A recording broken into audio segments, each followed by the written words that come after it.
Hi, good morning, everyone. I'm Ido Friedberg, for those of you who don't know me. And this is a very special occasion because we are on the 10th year of automated function prediction meetings. We started this as a SIG at ISMB in 2005 in Detroit. People actually came. And not only came, but the hall was completely crowded, and there was standing room only. It garnered great interest, and that was the first time we even tried to run CAFA. Before we even called it CAFA, we called it AFP predictions or something like that. We had like 3 or 4 different targets that people were trying to predict their function, and then we discovered that it's function prediction is not only a very hard problem to do as a scientist, it's a very hard problem to run as a prediction. It's not CASP. It's not a straightforward question. And it's not a straightforward question how we assess and how we find out what protein function does, and how we can say this is a good predictor, this is not a good predictor, this predicts well, this doesn't, and we're still struggling with this, you know. So today we're going to have the following. Pretty soon, just a few minutes after myself, Ioannis Xenarios is going to talk about our keynote speaker.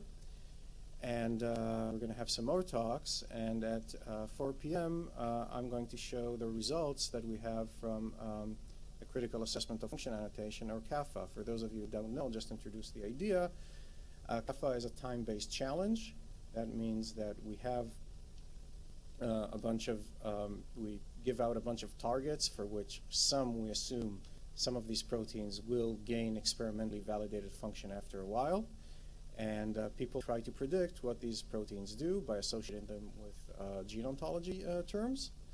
And after a while, that some of these targets actually gain some experimentally verified function. We check how well the prediction went. So I guess most of you are well versed in CAFA. How many here are CAFA participants? Okay, quite a few. Okay, how many have never heard of CAFA before? Okay, how many understood what I was about to say? All right, good. Okay, so you'll be hearing more when I give a talk at this in the afternoon session. Okay, so regarding posters, a few logistic announcements regarding posters. Posters should be mounted downstairs at the forum, so on the ground floor. For you Americans, this is the first floor. For everybody else, that's the ground floor downstairs. Please mount your poster there. There's an aisle marked for AFP. If you have any problems, let me know. Should be okay, I checked it. Any other logistics? You have the program. The program is supposed to be in the booklets. I was asked before what the program is. So the program, you have supposed to receive these booklets. If you haven't registered yet, that's fine. Just go down and register. You'll receive the program. And that's about it. Any questions before I introduce our speaker? Okay. So Dr. Ioannis Xenarios, or as he is known as Mr. Swissbrot, received his PhD in immunology from the Ludwig Institute of Cancer Research and the Institute of Biochemistry, University of Lausanne. And he's, something I did not know, he actually created the first protein interaction database when he was postdocing at David Eisenberg. That's DIP. I used DIP a lot during my PhD. Had I known it was you, okay, well, whatever. No, it's great. It's a fantastic database. I was on a learning curve. A great database. I was on a learning curve. I was a PhD. I didn't know what I was doing, okay? Yes, my fault, my fault. And now he is leading Swissbrot, and Swissbrot is, by the way, heavily, for those who don't know, Swissbrot is a major resource for the critical assessment function annotation. That is where we draw our gold standards from, and damn fun database it is. His research activities are at the interface of gene regulatory network modeling and computational biology. He's one of the 15 members of the Scientific Committee for the Innovative Medicine Initiative, and involved in the Proteomics Standards Initiative. So, without further ado, Ioannis, please. So thanks for having me here today. I have a bit of an issue because I have an attention disorder syndrome, which means I can't focus more than a certain amount of time on a given project. And SwissProt is a group that has been created quite some time. The 30th years is next year. And I'm sort of the SwissProt man behind the SwissProt group. You'll see that there are more than meets the eyes, even if the director is a big guy. The title of this talk will be really Protein Automatic Annotation. The learned human is something that only a Briton could actually create, because really all the thoughts that we bring into our annotation activity in SwissProt, and I'll walk through this to you in this talk.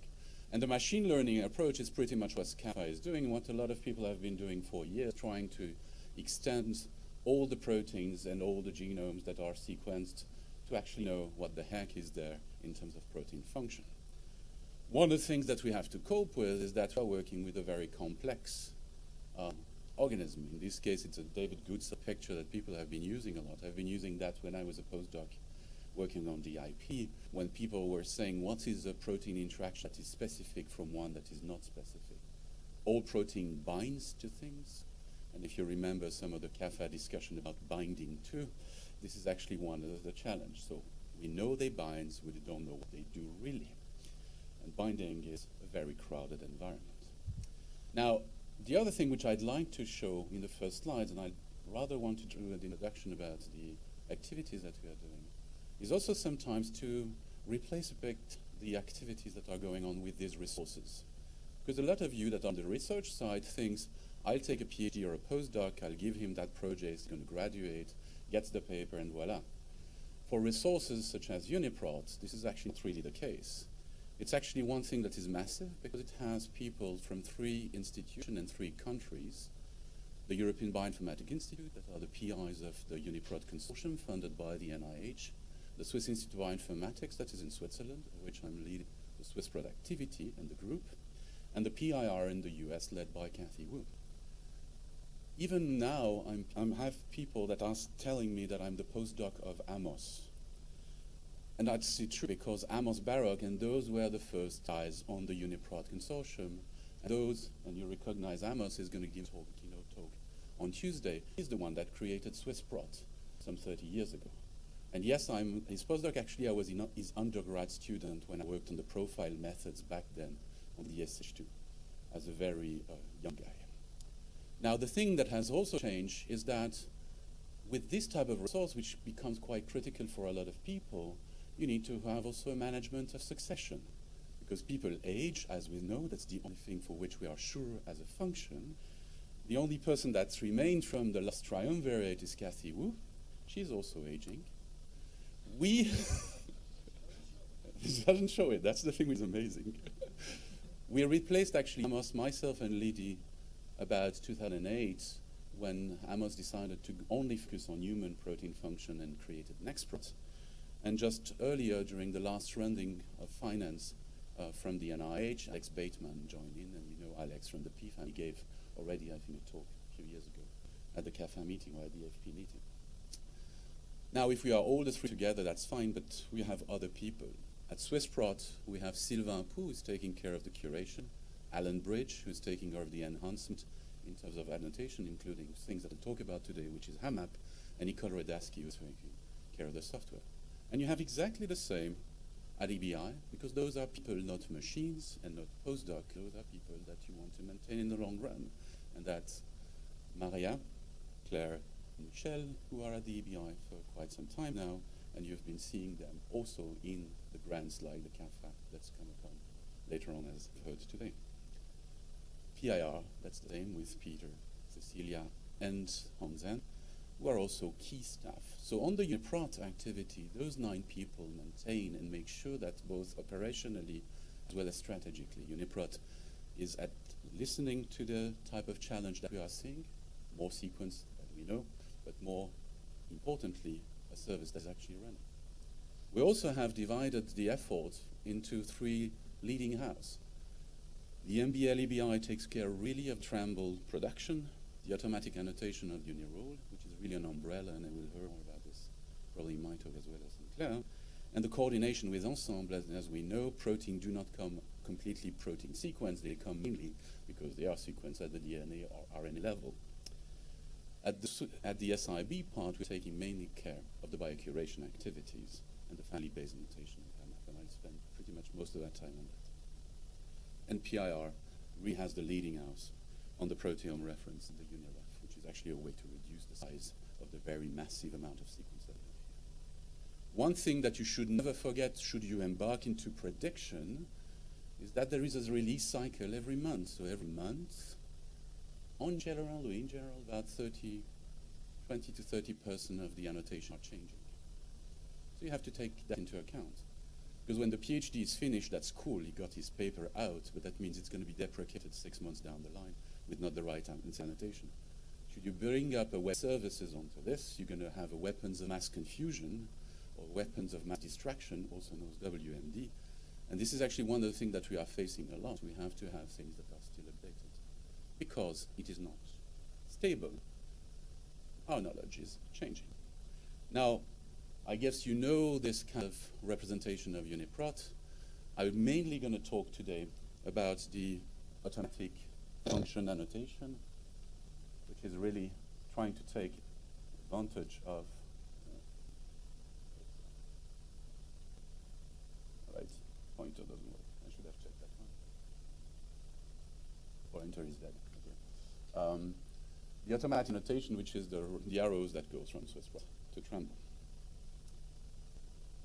Now, there has been always and will always be a duality between manual expert curation and automatic function predictions. Kind of a tension between the two. You ask the NIH and all the funders, they say, I want to have all automatic. And if you ask people, you want to have as accurate as possible. Those ones are very rarely, for the time being, mutually inclusive.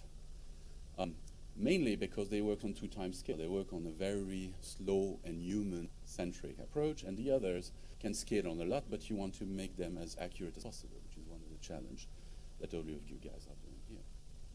So that tension because research, because the right-hand side is really the research in trying to get the function, and that could come from the deep learning. Now I've learned that when I was in Stanford some times ago, that deep learning is a new term for SVM neural network, so anybody that does that, you should put that on your resume. Integrated omics data, which is trying to actually bring that together into a network, or phylogenetically based inference methods are actually the type of still research area. And I think there is a lot of PhD and postdocs that can still continue to push the envelope into this. On the other side, the data scientists in biocuration are things where we need to enable the structure of the knowledge. It's not something that is trivial. And we need to make sure that it's sustained over time. Sustained over time because basically between the data and the knowledge, it's a bit like the Sisyphus mythology, being half Greek. If you know the myth, the guy was pulling the rock on the top of the mountain, and the rock was pulling back again because the gods has drawn a tunnel that broke it back. And it was still the same stone, and the guy was still thinking that it was a new stone. This is exactly what happens with manual and expert curation. We have to go back onto the things that we thought we understood and bring it back again with new knowledge. We have also changed the way we do annotation, and before it was really centric on each and every database. Nowadays, you want to be able to walk from the variation that happens at the protein level to the function, and I've put the gene ontology for that matter. Proteomics evidence that you have, those things are modified, protein are modified, there are interactions, their chemistry, and I'll talk a bit about Rhea and Kebby in a moment, and through the level of the models. But one thing that we really need to be sure is trying to avoid errors. And a paper from Patsy Babbitt, who's a biochemist from UCSF, has been doing really fundamental work. She's been actually the memory of a lot of enzyme superfamilies. And we didn't actually ask her to write this paper, but I think it was actually probably the best showcase that the curation is actually a critical part, and we know it doesn't scale, but it's actually critical and well done. We avoid propagation of errors. Whereas on the other hand, nowadays, and you get all this reproducible thingy-bingy that people love to actually talk about, and we'll see how it's going to unfold. People want to reproduce anything. I don't know. Most of them have never been into the lab. And I think people should go into the lab to discover how things are really done. Sorry, that was the animation. You are wondering, why is it talking like that? So that's the trouble in the lab. It's headline some time ago. Now, as I said, this kind of two-sided approach, one fully automatic, the other completely manual, neither is good. The one on the left costs too much in human, unless you want to hire 1,000 bioinformatician and buy curation. The one on the right is actually good, but it lacks a bit of accuracy. So, being Swiss, we love the things in the middle. Neither yes nor no, just in the middle, the gray path. The thing which is also important is we have to embrace the fact that not a single system does it all perfectly. And some time ago within UniProt, there's been a work to try to bring together our annotation system that we've been developing for years. This was called UniRule, it's called UniRule, which actually bring together the annotation from HAMAP, the rule base from the EBI, and the PIR rule. And the idea behind UniRule was really trying to structure it so that the annotation is of high quality and represent also what we know about a protein function, should that protein be not at all viewed by a human. And this is actually quite important because, as you see, we only cover with UniRule 35% of the entire UniProt sequence space. So only 1/3 we can pretty much know to a certain degree what this protein does. The rest is terra incognita. So it's like Christopher Columbus thinking that on the west there is India, whereas it was actually the United States. So that's actually something that we cannot underestimate, is that we still are scarce on methods to push that limits. But we also are scarce, and we should be always careful on the accuracy of these bits. And we'll probably hear more about this during the day. In 2000, so that's actually quite a lot of time ago, before CAFA ever existed, the high-quality automated and manual annotation proteins was created, and that was mainly as a help for the curators, to make sure that when they find a protein of interest, they could propagate that annotation to other proteins that were highly similar. And I've put it highly because you don't want to have things that are too dissimilar. And I'll talk about this just to show you how we do that. It consists of a collection of manually curated families for protein classification and associated manually annotated rules. And the rules are actually quite important because they allow us to actually select features that are, we think, important. And we have to revise that as knowledge progress. So that means it's in part manual and in part automatic. And that's where you're the little guys and crunching stuff with a compute.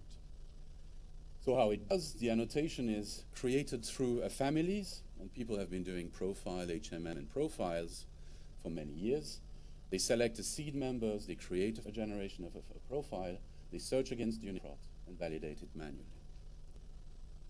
The creation of the profile pretty much tried to mitigate the issue of having as many true positive, avoid as many false negative, and avoid as much as possible the false positive. That's why it's quite stringent. And I don't know whether you could see on the back, but the ones to the left are the ones that are true to in the Swiss section to inside the family. The one right next to each are the ones that are not in the family, and you see that there is a good separation between the two. We try to maximize this score so that basically we're trying to avoid as much as possible filling in nonsense into the HAMAP. Which means also we run the risk of missing things that are just on this gray zone, and we have to acknowledge that. There's also an aspect which is, if biology was just like computer science, which is a d-acyclic graph, that would be great, because Go would work. Our dear biology actually have both rules and inconsistency and things that works in certain conditions and others. And I think here is an example of rule precedence, where the large family is an adenyl succinate synthase, and there are two types of adenyl succinate synthase. And you can't just mix these two because they are both very tissue specific and they have both different functions. So basically one has a precedence on the others and one supersedes the others. And that's something that is quite critical for any of the prediction. You have to know what is the general rules and what is the more specific one. I guess Stephen Brenner will talk likely about this towards the end of the day. And with that, you create pretty much an annotation file, and I'll go quite fast, that transfer part of the keyword, transfer part of the gene ontology, classifications, also adds some features like the positions, the methods, etc. And this protein has never seen the light of a biochemist. This is actually transferred from a known biochemical evidence. What we try also to get is that we project that back into the multiple alignment just to make sure that this sequence is actually fine.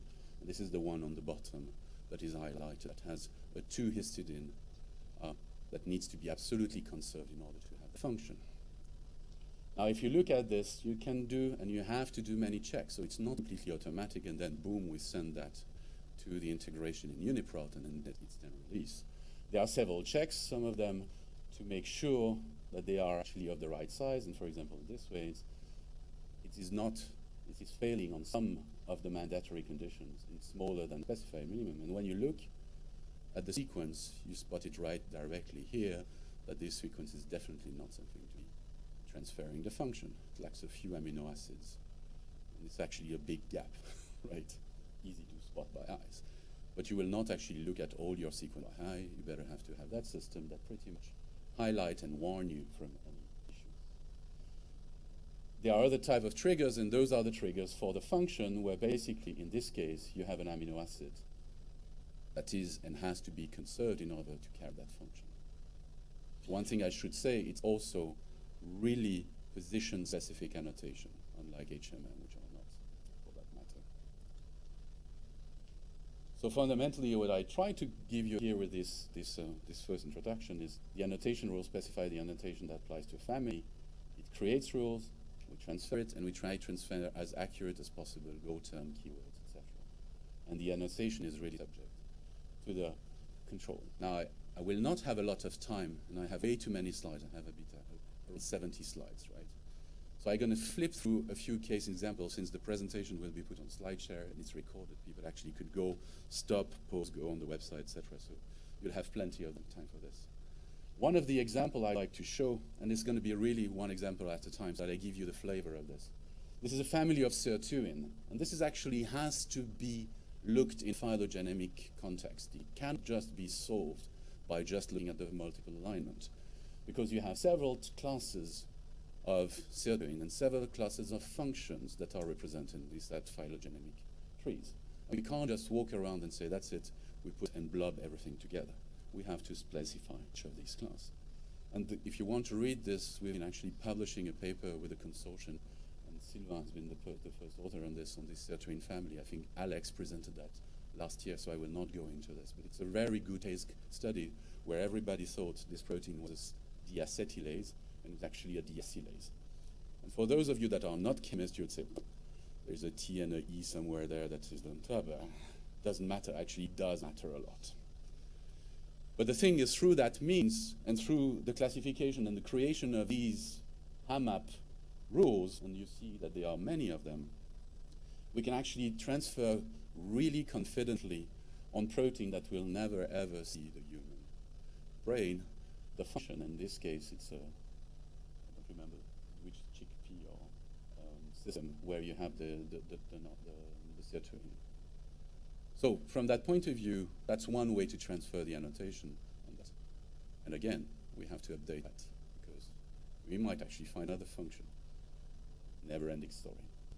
The other example, people, you know this stuff, it's called CABMAP, right? Everybody abuse it, and think that it's the golden truth of pathways. Now, these are all the HAMAP rules that needs to be put in there. And let's focus on the bottom line. There is an EC number, which is 21.2.1.163. The problem with this one, on the left-hand side, it's bacteria, and now on the right-hand side is cyanobacteria. Well, actually, sorry, Keg, but in this case, it cannot be. That's 2.1.163. It's a 2.1.1 N12, which is a new enzyme that does another function. So again, phylogenetically inclined, you need to know which kingdom it is going on. You better have to have that type of information. And this map is still on the website and is still used and still wrongly reported in papers for people that do metabolic modeling or actually expose their RNA-seq. So we have to be quite careful with that as well. The last example I give you here is really the rule curation for really site-specific You know, phosphofructokinase, this is an old enzyme. It's been characterized many, many years. If you look at the paper, I think this one is 2003. So it's like archaeology for biochemists. But this one has very peculiar rules because depending on the amino acids that is at a position close to the ATP or the diphosphate, it has two types of function. And it's going to actually mediate two types of reaction.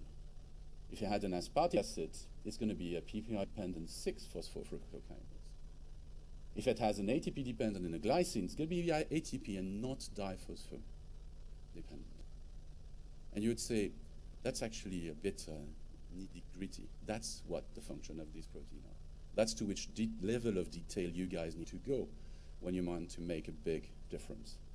Anything above saying it's a phosphofructokinase, you get it already, both with Interpro, both with PFAM. What you really want to go to is at the site specific. I have other examples which I will not describe here, and most of them are actually going into the direction of wrong EC annotations, as well as the last one, which you should actually look it up, because it's an allosteric inhibition and inhibitor binding site, which is actually quite tricky, and you have to really read that rule. It's a really nice one, but I will, due to time, not detail that. Now, in the next 5 or 6 minutes, I'll try to go through the services that are actually provided by HAMAP, which actually allows to do sequence predictions on a complete proteome. And I will skip through that because you look at the website and you can go on website and click on website. This one has been maintained for the last 15 years. And that thanks to the Swiss funding, which has been lasting much better than EU or NIH or United States funding. And basically, you can actually really get this annotation to the level of the protein, similarly to a UniProt entry annotation. So should you actually do large scale, and it's probably more for the people that are doing genomics and trying to prediction or map their RNA-seq data and try to get their transcript, use that kind of things. Now, there's one thing I wanted to add, because there are a few issues about EC or not EC, and that's not the European Commission or not the European Commission as being half Greek, as we know. It's really actually the real usage of EC, and we've been for quite some time with the EBI and the group from Christoph Steinbeck working on a reaction-based approach to solve this EC problem. Because the problem is that this has been done when we had no clue about the protein that was performing an enzymatic reaction, and that was when people knew the chemistry well. And Rhea has been really built up so that we can actually fill that gap. I'm going to give you an example with a syngosine 1-phosphate lyase. So this is actually the one that will be elicited to do the EC 4.1.227. Now, the very same enzyme has that reaction. It's not the same type of EC number. And you see there is a double bond. Makes a bit of a difference, right? Makes the lipid to have a bit of a rotational spin compared to the other, which is straight line. Now look at the ortholog for C. elegans. And the problem is KEGG has the C. elegans completely wrong. It has the top version of the chemistry, not the bottom one. Okay? And finally, you can actually, with that, through the reaction, create what is needed, which is really the building block. So I'm throwing this here because one thing that you better have to get as well within the critical assessment and within the prediction is to embark more of the chemistry part into your predictions, much more than it was to be 10 years ago when CAFA started. So finally, HAMAP really leveraged the UniProt SwissProt capacity by creating what is necessary for automatic annotation, bringing in the curation inside the loop. It is actually integrated within UniProt KB through the Uni rule, and I'm hoping that some other methods will be able to also join that, because it's also a good way to benchmark this method. It's actually quite critical, but this also needs to be updated on a monthly basis, so not a PhD and postdoc only type of book. And HAMAP has been also produced by the Swiss funding for the proteome annotation. And one thing that you should also be aware of, this is actually quite important. Sometimes people say, why are we having so many resources or people doing the same thing? Well, there's two reasons. One is the funding stream that comes at each and every country is only for supporting the scientists in the country. And that would support their career as well as their PhD. Another activity needs to be at the international level, such as UniProt. And this is actually another pot of funding that allows to maintain these resources in the long run and also have that. And I think that's also why consortium are quite critical. Now, I will pretty much stop here. Actually, no, if I do 3 minutes more. Thank you, Ido. I think one thing that we also see quite clearly is the next challenge being at the genome and proteome scale annotation, not a single protein, but the whole proteome. And if you follow Rob Finn's tour with a metagenomics portal from the EBA, it's actually that's where the challenge is. And that's where also you need to be able to know whether you have functional or non-functional enzyme in this case. And that's really quite critical to that field. But what is also quite interesting is the people in systems biology are actually taking on this kind of annotation functions quite seriously at the genomic scale. And this is actually the work that Marco Pagni, one of the first creator of my hits and the ProSite method back then when I was a student, to actually build up and reconcile metabolites and protein. That's where actually all the work that we've been doing over the last 15 years are quite useful, because it's actually to mitigate and integrate both chemistry and biology together. And let me put it this way. There is enough work for hundreds of labs worldwide. The good way to evaluate those kind of methods. But fundamentally, what we do in this case, we use HAMAP and OMA, which is the orthologous resource that Gaston Gonnet and Christophe Decimo are doing, both for the quest for orthologs and for their own research. Use a target organism and try to see whether the reaction works. Remember the reaction I described earlier. The fact that you have reaction and not EC means that you could do the chemistry and do the load balancing and know how many protons are on the left of the equation, the right of the equation. Makes a big difference compared to having an EC hanging around without any chemistry attached to it. And at the end of the day, these guys like to see the model grow, the bacteria grow when they do knockouts and things like that. This is actually where we are pushing that type of envelope with the type of activity that we are doing in the Swiss Pro group in Duality. Now, the expert and automatic methods have to work together, find the middle way, and I think that's what CAFA and other initiatives are trying to do. Methods that accurately identify key residues and functional impact are of utmost importance. And it is also important for variation studies, both in human, zebrafish, other model organism, beyond human.